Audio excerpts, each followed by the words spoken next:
Brakes keeps your car running so you can get where you need to go. All-Star Muffler and Brakes at 3596 Lee Road, and you can give them a call, 216-991-1125. Ask for me. Do you have a business or event you would like to promote? Hi, I'm Billy Sharp, co-host of the Art McKoy radio show on WERW 1490. If you want to promote your business or event, advertise with us on the Art McKoy radio show. You can take advantage of a great advertising opportunity. Act now and take advantage of our ad specials that we have going on. For a complete menu of our advertising options, please email us at billyl.sharp2015@gmail.com. That's billyl.sharp2015@gmail.com.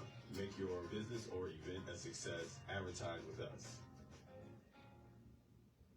Hi everyone, my name is Vicky Whitmore. You are listening to Billy Sharp Art McKoy Radio Show 1490 WERE.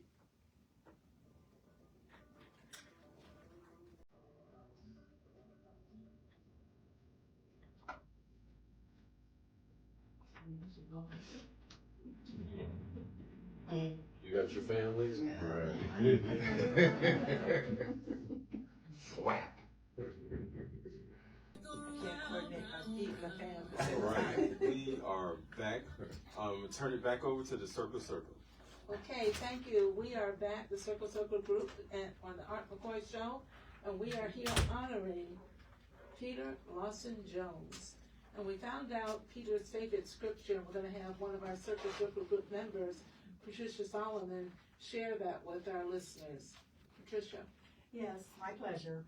I'll be reading from the King James Version of Matthew 25, verses 31 through 45. When the Son of Man shall come in his glory, and all the holy angels with him, then shall he sit upon the throne of his glory. And before him shall be gathered all nations, and he shall separate them one from another, as the shepherd divideth his sheep from the goats. And he shall set the sheep on his right hand, but the goats on the left. Then shall the king say unto them on his right hand, Come, ye blessed of my Father, inherit the kingdom prepared for you from the foundation of the world. For I was an hungry, and you gave me meat. I was thirsty, and you gave me drink. I was a stranger, and you took me in. Naked, and ye clothed me. I was sick, and ye visited me. I was in prison, and you came unto me. Then shall the righteous answer him, saying, Lord, when saw we thee an hungered, and fed thee, or thirst, and gave thee drink? When saw we thee a stranger, and took thee in, or naked, and clothed thee? Or when saw we thee sick, or in prison, and came unto thee? And the king shall answer and say unto them, Verily I say unto you, I, as much as you have done it unto one of the least of these my brethren, you have done it unto me. Then shall he say also unto them on the left hand, Depart from me, ye cursed, into everlasting fire, prepared for the devil and his angels. For I was an hungered, and ye gave me no meat. I was thirsty, and you gave me no drink. I was a stranger, and you took me not in. Naked, and ye clothed me not. Sick and in prison, and ye visit me not. Then shall they also answer him, saying, Lord, when saw we thee in hunger, or athirst, or a stranger, or naked, or sick, or in prison, and did not minister unto thee? Then shall he answer them, saying, Verily I say unto you, inasmuch as ye did it not to one of the least of these, you did it not to me. I just read Matthew chapter 25, verses 31 through 45. Thank you, Patricia. Thank you very much. So, Peter, if you could, I mean, two things. Can you respond so this flows to the listener why that's your favorite, and then respond to the last Well, part? actually, it ties in perfectly to the previous call and the question I was asked. When my longtime friend Greg Pennington asked about legacy, and I'm going to give him a couple of examples when people came up to me and shared something I had done for them that frankly I had forgotten about. But I think Matthew 25 and the verses that were read speak to the responsibility and obligation we have as human beings, as Christians and as human beings to others. And when I look at legacy, I see it in three ways. There's the obvious legacy of your children, your grandchildren, those that come after. And hopefully you raise them in a way that they're productive, constructive citizens who give much more to the world than they take. There are also kind of more objective, tangible forms of legacy. A poem that somebody's written, a film that you've been in, a book or a play that you've composed, music, a bill that you passed when you were a member of the legislature. The kinds of things that those will be left over for posterity, a program maybe that you set up. I think about the Fatherhood Initiative here, or Cuyahoga Arts and Culture. Tangible things that those who follow can use as reference points to understand something about your life and the difference that you made. But we all have a duty to go beyond that when we think about cultivating our legacy. And what have you done for the people who weren't family members, people in the community, people with whom you didn't share a blood tie that made a difference in their lives, that gave them hope, or that inspired them, or that rested them from a difficult circumstance and gave them hope and optimism. So to me, that passage from Matthew really talks about legacy. Because if you have done those things, if you have fed the hungry, if you've clothed the naked, if you have visited the sick or those who were in prison and comforted them, then that's a critical part of your legacy. Yes. So that question from my wise roommate could not have been better asked or more propitiously asked. But you know, there are a couple of things that come to mind. And, you know, if you've spent any time as an elected official, hopefully there are many people who will come up to you who will thank you for things. You know, I've had so many people thank me for my work through the Fatherhood Initiative. I know people who benefited from legislation I passed and who might come up and remind me of it. But also as a lawyer, I can remember I was having lunch at Big Al's restaurant. So they ought to pay me a commission, right? Promoting them. I was having lunch at Big Al's restaurant, and a gentleman came up to me, and the friend I was having lunch with, and said, "Oh my God, I will never forget Peter taking on my case, and I didn't know what was going to happen, and it all worked out well, and I'm forever indebted to him." And I had forgotten all about that particular case, and having represented that client. Yes. Because I'm not sitting there with a blackboard tallying what I did and or what I didn't do. I'm just, you know, that's not my nature. It's always on to the next thing. But probably the funniest time that somebody reminded me of something I had done for him that I certainly had forgotten and no recollection of was a fellow about a year younger than me. We had gone to junior high and high school together. He's now a councilman at Cleveland Heights, and he was a judge for a period of time. And he said, "Peter, I don't know if I ever thanked you for this, but when we were in junior high, you kept a group of kids from beating me up. Now that was certainly something that stuck in his memory, but I didn't remember it at all. But I was glad that I stood up for him and kept him from receiving a thrashing on the part of some other school babies. Right. You were there at the right time. I was there at the right time and did the right thing. And something Did he'll the never right forget. thing, and something he'll never forget. Right. But one of the things, when people ask me, do I miss being an elected official, I have a lot of answers for that. But one of the thing that I seriously, genuinely miss is that I was in a position where I could help somebody who deserved assistance, where I could help an organization that needed help, or maybe a fledgling company, Yes. with the stroke of a pen or a phone call. And so I miss being in a position where I could do that. And I think that speaks to the third part of my construct of legacy, and also responds to my friend Greg Pennington's call. I want to keep your mind frame for a second in that political part, because I got some questions on that. But I got 2 calls in the queue, but we have some people who called in to do tribute. Want to get some of those out of the way. So if we can cue those tributes up, and then we'll get callers that are in the queue. Please hold on until we get this part done. Let me say one thing. In my seat right now is no other than Dr. Lynn Jarvis, who has her own show here. She's sitting in my seat. She's welcome to the studio, dear. Well, thank you very much, Art.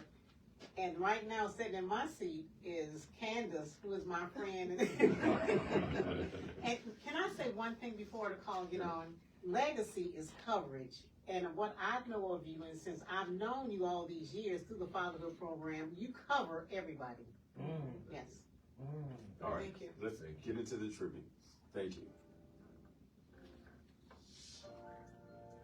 Yes, I had one well wishes to Peter Lawson Jones, who is the next honoree with the Art McKoy radio station and the Circle group. And I just want to say hello, Peter. We appreciate all your great service that you've done through the community throughout many years, and we wish you the very best in your future endeavors. And my name is Patricia.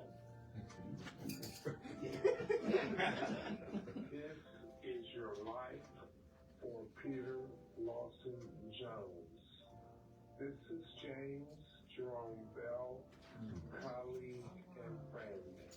I want to thank you for your years of service with county governance, being an actor at Karamu House, and being a part of the Alumni Association. The things that you have done in the community and thus the world are truly remarkable. May you have peace and much success. We love you and we care for you, and God bless. Your friend, James Jerome Bell. JJB, thank you. This is Vijay Shah. Our families go way back in Shaker. I actually delivered the Plain Dealer to PJ's folks on Belvoir Oval back in the 80s. This was how his mom and dad read about his political career. In a way, I gave the news about their son's accomplishments to them. As well, my mom has followed PJ's next career on stage and on screen. And since I returned to town as a boomerang back to Shaker, we talk about art, the actor Sterling K. Brown, politics. I attended his award ceremony at the historic Karamu House a couple of years ago, plus an early discussion of his new film, Walnut Street.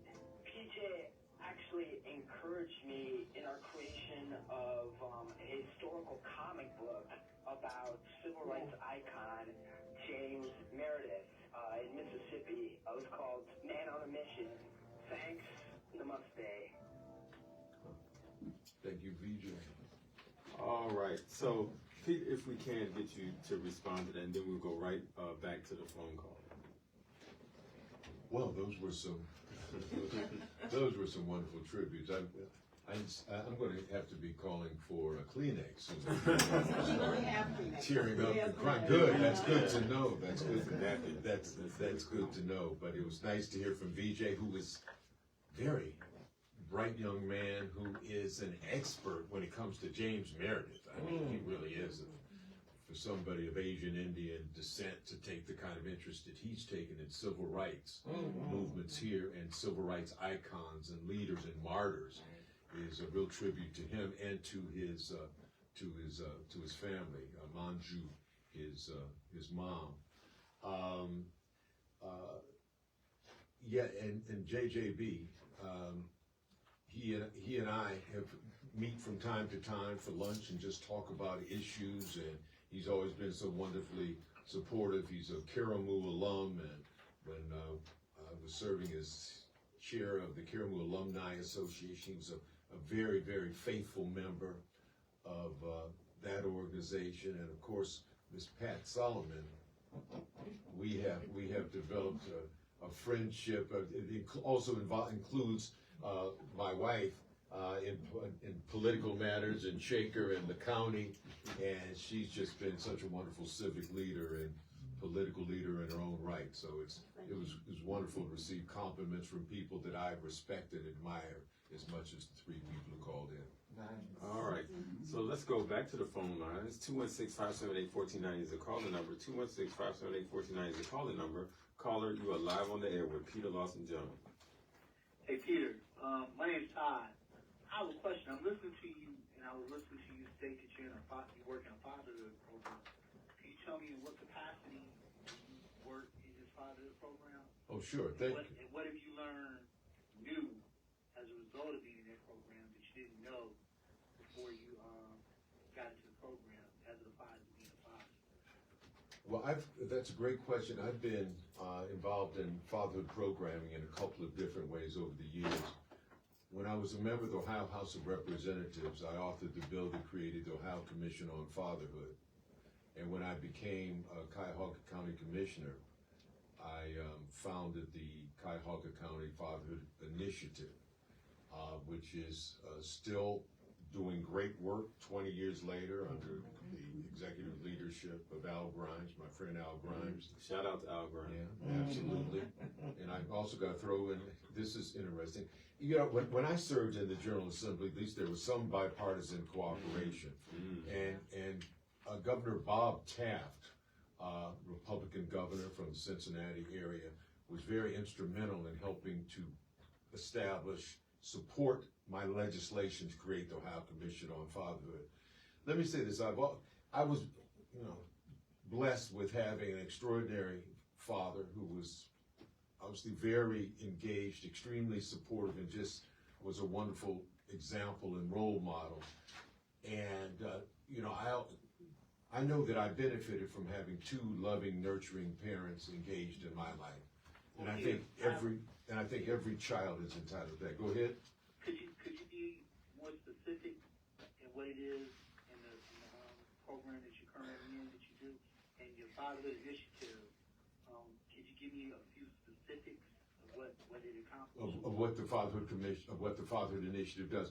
First, I need to share that since it's been about 15 years since I left office as county commissioner.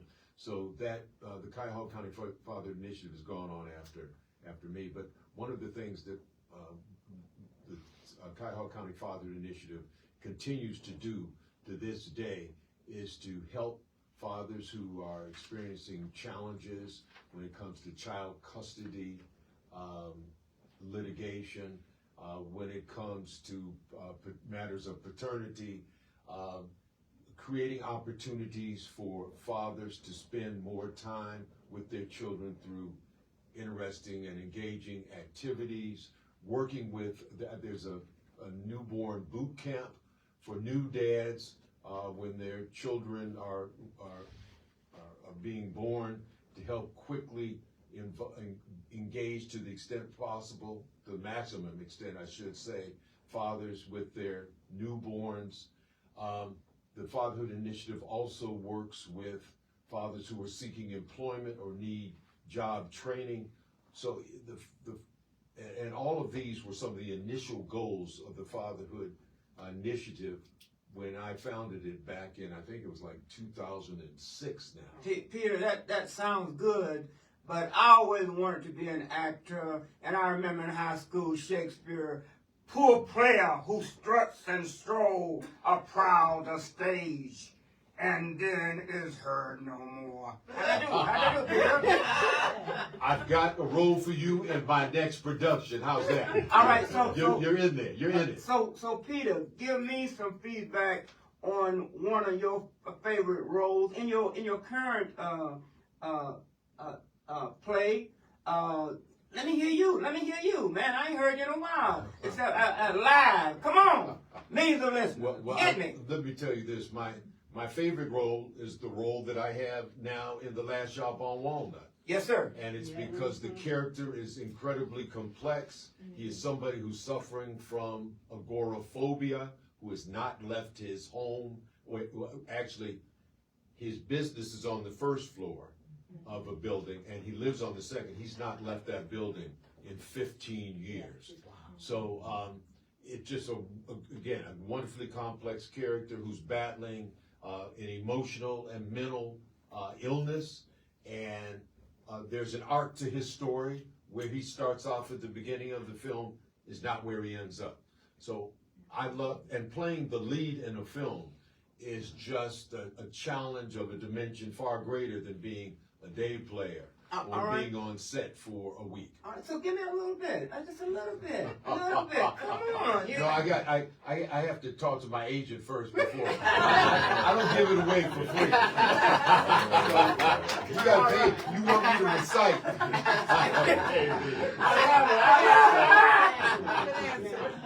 So real quick, I was saying I wanted you to say your political hat for a second. So I had 3 questions. I'm probably not going to get them all in, so I'm going to ask you to pick between the 3 political questions. So the Supreme Court decision on TPS, or the voter registration organization that was raided in the state of Ohio, or you're associated with the situation with the Kennedy Center. So any one of those 3, give me your perspective. Well, thank God the Supreme Court had got one thing right.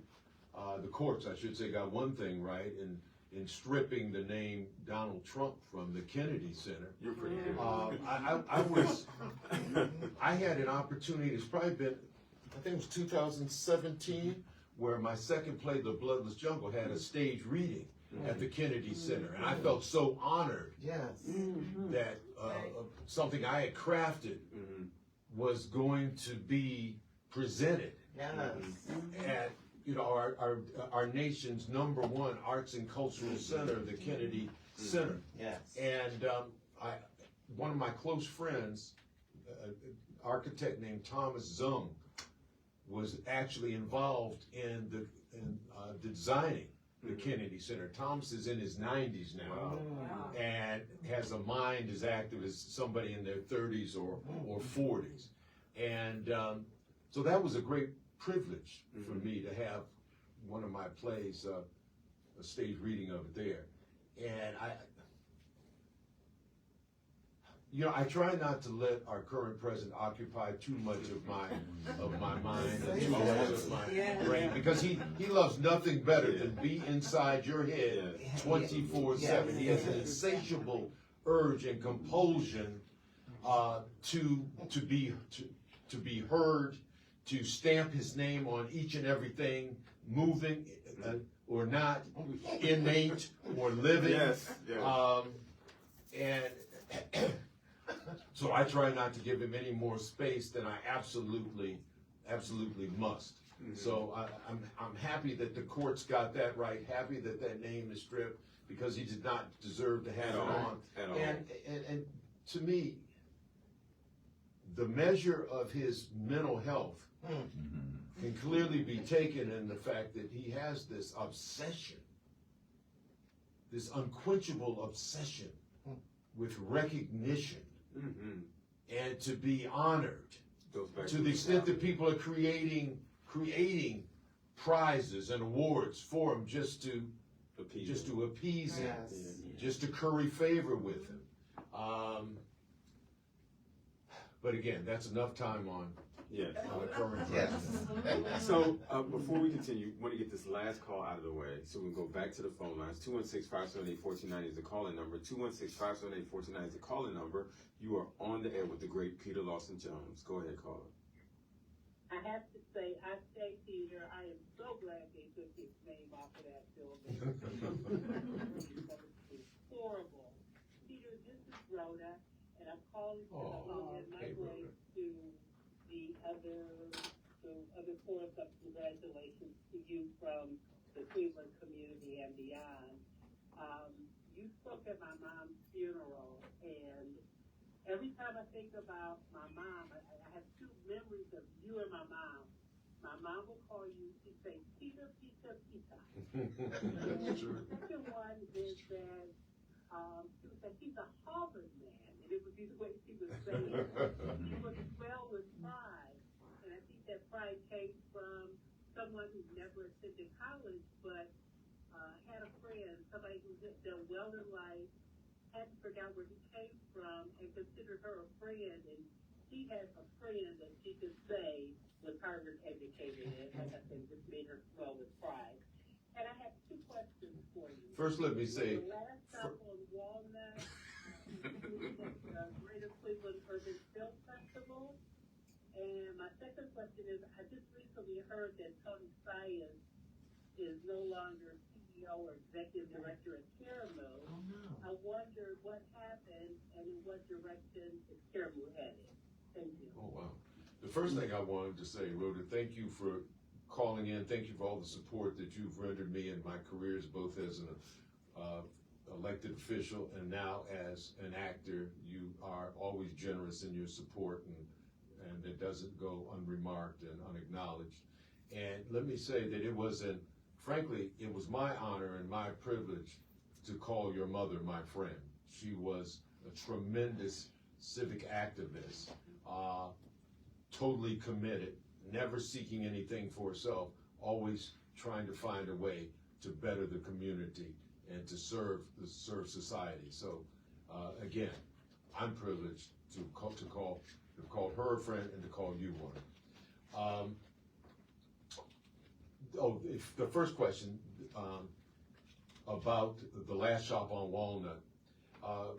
We made a conscious decision not to enter it into the Cleveland International Film Festival, and I serve on the board of the Cleveland International Film Festival, for the simple reason that we wanted to have a red carpet premiere, which helped raise money both for the production team, but also for my parents' scholarship fund, which I established, I think, in 1997, on their 50th wedding anniversary. We threw a surprise luncheon for them, and that seeded a scholarship fund that's helped to send 24 students to school. We knew that if we had entered our film into the Cleveland International Film Festival for financial and other reasons, it would not have been the best move for us. But we have submitted for several other film festivals. We've had red carpet premieres, as you know, at the Cedar Lee Theater. I think we set a record. We had 550 people who supported that event. We filled the theater. We had a wonderful, surreal kind of red carpet premiere in Los Angeles at a place called Harmony Gold Preview House, which was formerly the headquarters and offices for Stevie Wonder. So we felt we were on sacred ground at that beautiful facility, and on a beautiful June evening in Los Angeles. We did a screening in Ravenna, Ohio that was well attended, where we shot most of the film in Ravenna, Ohio. The film was shot throughout Northeast Ohio, but the majority of it in Ravenna, in a storefront that we converted to make it look like a lamp store in Ravenna. And shout outs to Jason Richardson, the screenwriter, the director, the scenic designer, and the music director, and along with me, the co-producer of the film. Jason Richardson is like a brother to me. We've worked on this project for 4.5 years. And so we now are submitting to a couple of film festivals, and what we're planning to do is land a great distributor who can then get us a nationwide release, and then on to a popular streaming service like Netflix or HBO Max or Hulu or Paramount, one of those.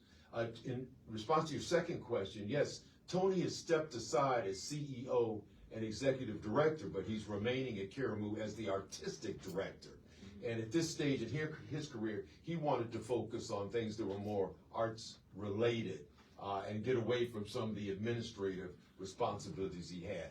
Asila Sharif, who's been at Karamu as the chief operating officer over the last several years, is going to be the interim CEO and president of Karamu. And Karamu, my understanding is launching a national search for its next CEO and president. But so Tony's remaining on the scene. He'll still be with Karamu. He did a phenomenal job during his, I think it's almost a decade that he served as CEO and president of Karamu. But the institution will be in great hands with him as artistic director and with Asila stepping up into this new role. Good. Well, thank you. That is so much information. Yeah. Okay. All right. We'll go back to the phone lines. 216-578-1490 is the calling number. 216-578-1490 is the calling number. Caller, you are live on the air with the great Peter Lawson Jones. Hello, this is Thompson. Hey, Oh, okay. hey, Peter Lawson Jones. I'm was over in Fatherhood. Oh, thank you. Thank you. And you did a great job in your program. Well, I appreciate that. I guess that's part of my legacy, huh? You started the Fatherhood. Yes, I did. Yes, you did. And that was a great time to learn things. I did. And I thank you for all the time stuff you're doing to make it better for the people out here. Well, thank you. You were breaking up a little bit, but I think I got the gist of what you said.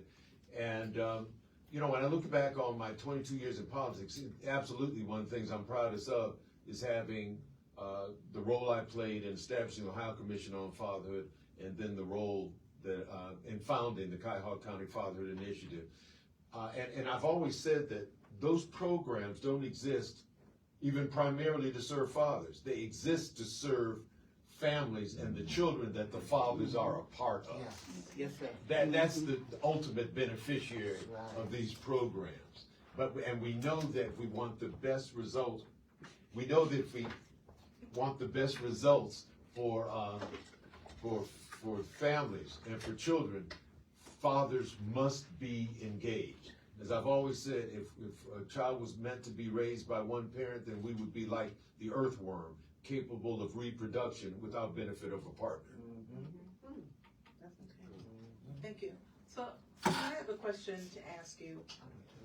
What type of advice would you give a young person nowadays who, I know you covered so many areas, acting, your political career and such. What type of advice would you give a young person entering either one of those entities that you have entered, whether it's political, whether it's acting? What type of advice or guidance would you give them?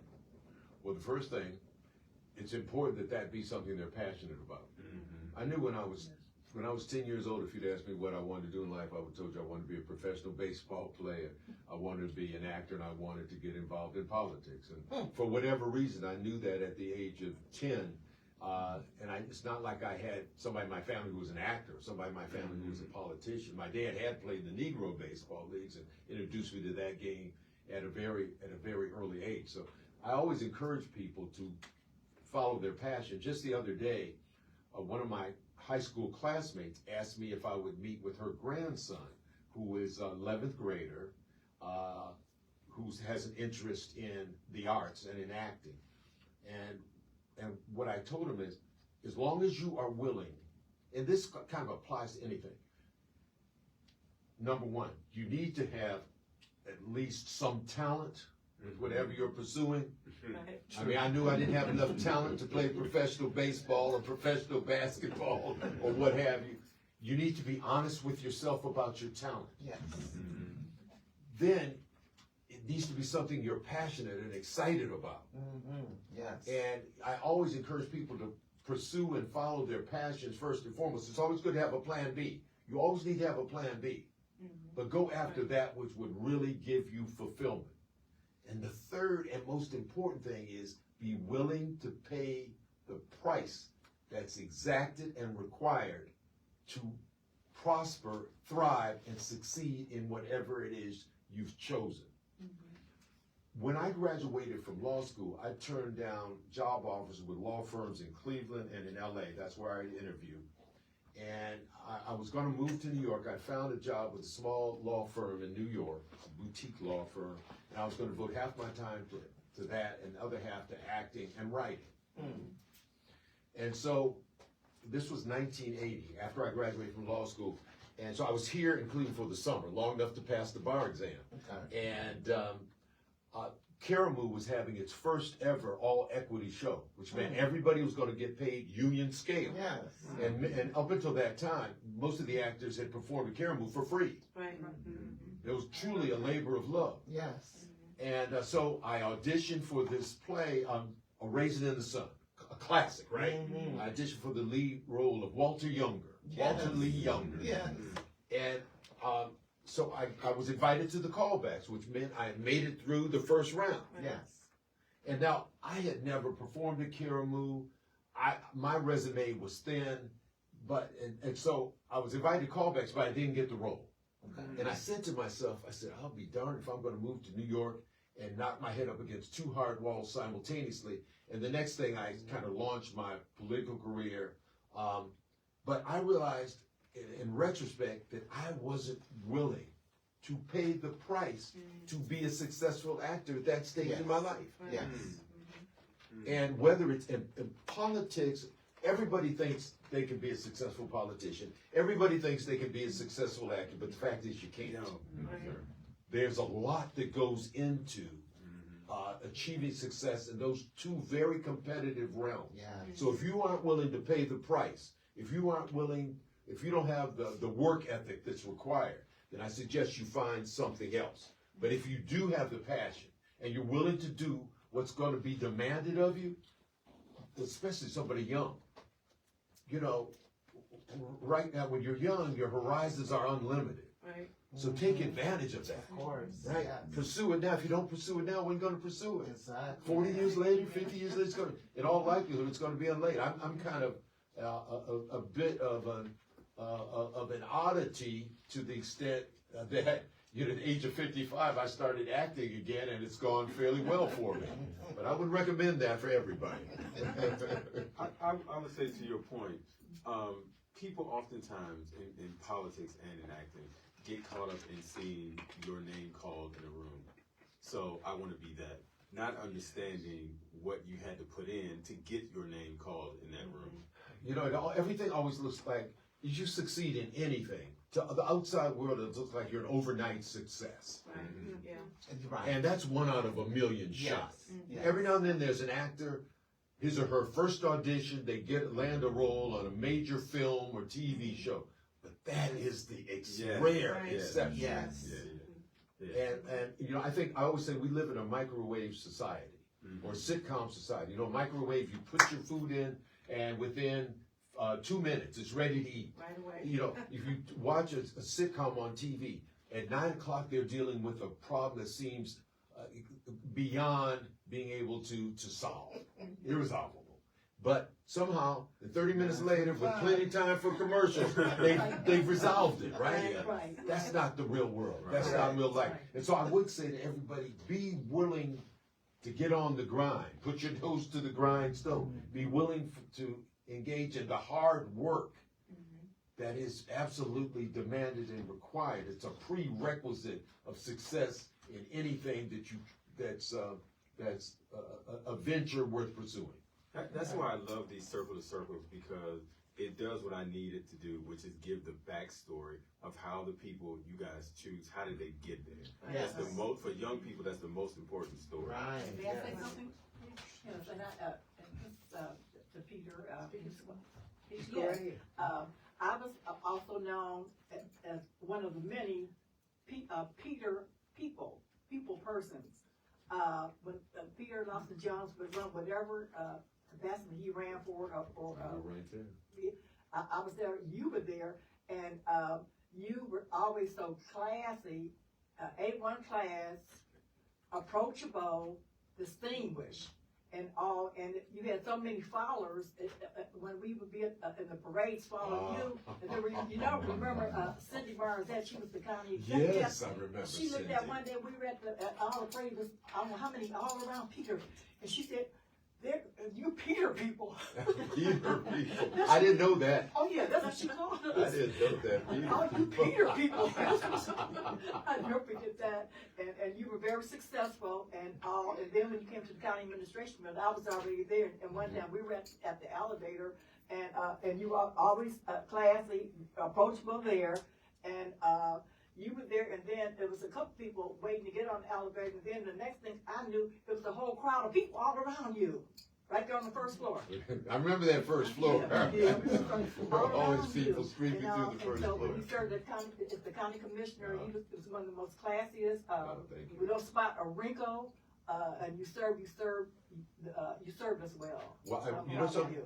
I wish I had $1 for every time somebody's come up to me over the last 15 years and said, "Thank God you weren't involved in that mess." Amen. Yes, sir. Yes, sir. Because, and I knew that, fortunately, I was brought up in a certain way.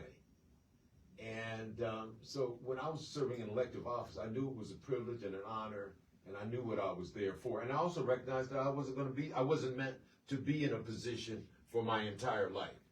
That was for a moment. And then I knew I wasn't going to die as the county commissioner or state representative, that somebody else was going to step into those shoes at some future point. So it always kept me fairly balanced. Okay. And I remember I would sometimes answer the phone in my office, and people on the other line would be shocked. Say, this isn't really the county commissioner. I said, yeah, it isn't. Well, you're answering your own phone? I said, well, yeah, I do that. I know how to answer a phone. Or they would remark if I called them back, well, you're calling me back. I didn't expect to hear from you. I said, well, you shouldn't have expected to hear from me. You called for me. Right. And I know if I call somebody, I expect them to call me back. Right. Why should you receive the same kind of treatment and be afforded the same treatment that I would want to be afforded me or any of my loved ones? Yeah. So. Yeah. And then one more thing, and I know you next.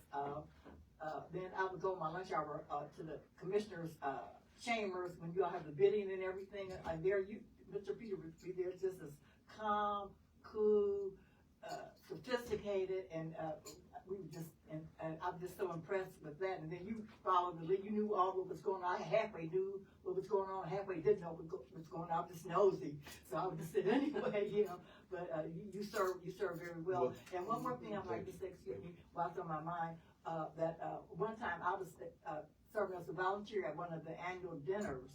I might get emotional. Then I was signing everybody in, and then Mr. Peter came in and said to me, I'm sitting here, and so everybody else went into the eating area, and so Peter said, aren't you, whatever you call me, Pat Patricia, but he said, aren't you going in to the dining area to eat? And I just did like that, and because everybody else had been in just about. He said, but don't you have a ticket? And I just did like that. He said, no, this is not right. He said, this is not right. He said, stay, I'll be right back. The next thing I came, he came and gave me a ticket. He got me in that dining room. I remember that, Wow. I remember that this one thing, some things just stick with you. And you never even thought about it. Well, He I said, think this is wrong. you have just answered my roommate Greg Pennington's question about somebody who's thanked me for something that I didn't recollect doing. And that's the way it should be. As we wound around third and head home, we have as our guest on the millions of listeners all over the world, the great Peter Lofton Jones. I got my dear friend Dr. right beside me, and we're going to go on with the comments. We're going to finish it off, but before it's over, y'all can say what you want. We're going to bring up his dear beloved wife before this show is over. Yes. Lisa Jones. Go ahead. Yes. What's going to happen? I want to welcome Lisa Jones up to the table. And Lisa, please share some information about Peter that you would like to share. We just are so honored to have both of you here for this show today. And thank you for taking the time out of your schedules to be here, because we know that he is busy and you're busy as well, because you are also in the political arena. Yes, well, thank you. I'm here, but I am a little shocked to speak for you today. I always let Peter do the talking. He is, so eloquent and so well prepared and quick on his feet. What can I say? I'm proud to be his wife. Yes. We have been married 40 years. Beautiful. When when you're especially dating, you have some standards. And he was intelligent. He met my minimum standards. 6 feet tall. I'm telling this man. Let me sit back here. I had 3 minimum standards. You had to be at least 6 feet tall, because I'm kind of tall myself. You had to know how to play Bid West. Okay. What was the third one? Dance. Oh yeah, you had to like to dance. Because you had to have things to do with your mate that you enjoy doing. And he fit that, so we could go on to second or third date. Yes. But I will say that he has never embarrassed me with his actions in politics. He's been innovative. He's thoughtful. He follows through. I have no reason not to support him. Yes. And I also had an interest in politics, as you mentioned. I still serve as the Democratic City Leader of Shaker Heights. I'm kind of at the height of my dreams there. I didn't have the aspirations that he did, but I do think it's important to serve your community. We all have just one time around on this earth, and so we like to make it count, and I'm proud to share this time with them. That is an admirable and impactful way. That's beautiful. That's beautiful. Go ahead, Mike. So real quick, Mike Seals here, and for those of us who understand that God works through people, if it had not been for Peter Lawson Jones getting me a job for the Cuyahoga County, the county, I'll put it that way, I won't say which job it was, I would have never, been into politics, because that job led to me working for one of the largest healthcare unions in the country, which led to my activism and my political understanding. And for that, I want to say I love you, brother, and I appreciate All right.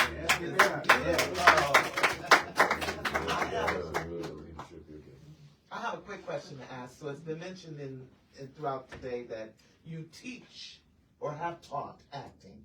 Do you still teach? Yes, I do. I teach at First Team Actors Studio, which is located at Great Northern Mall in North Olmsted. It was co-founded by a woman named Angela Boehm, and Angela's arguably the top casting director in this region. Okay.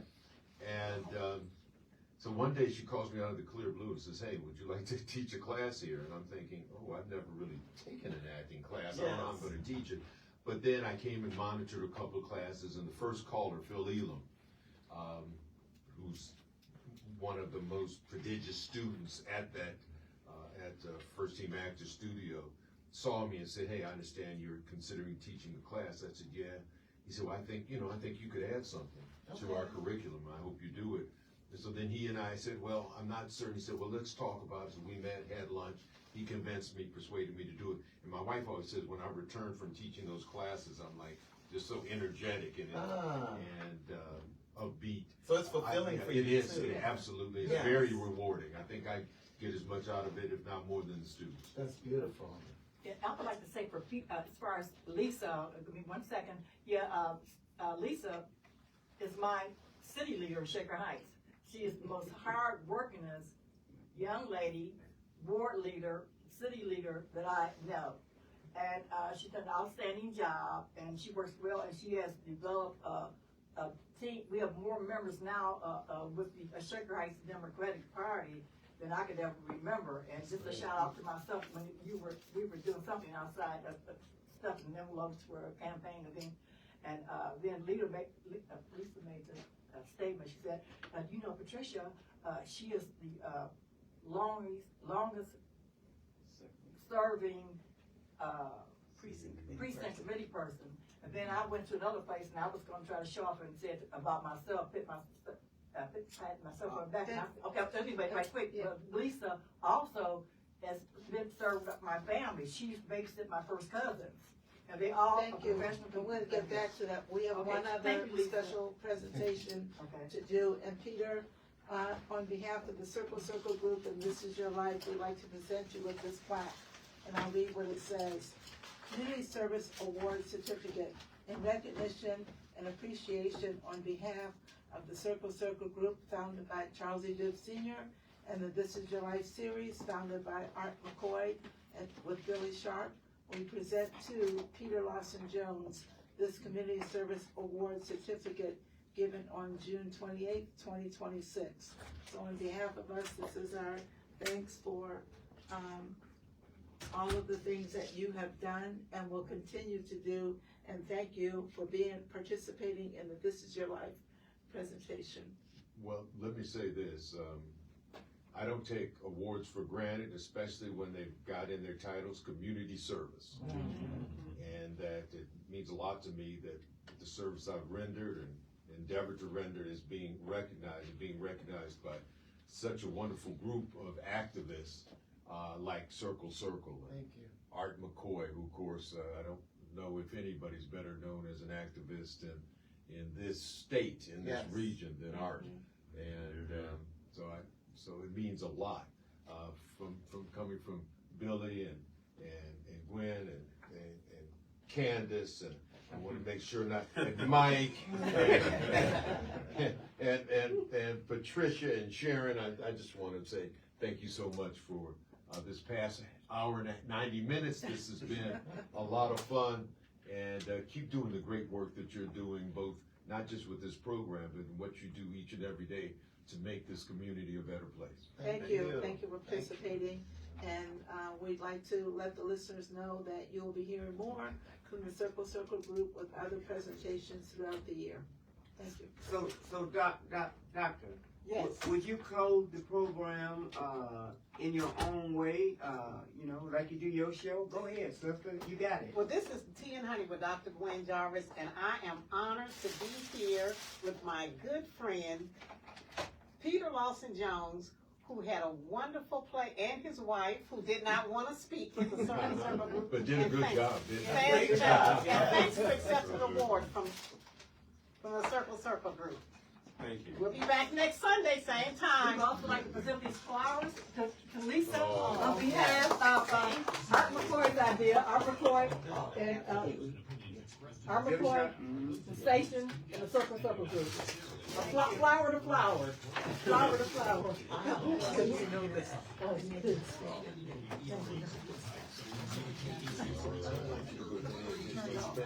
But if you were. Thank you. This was great, yes.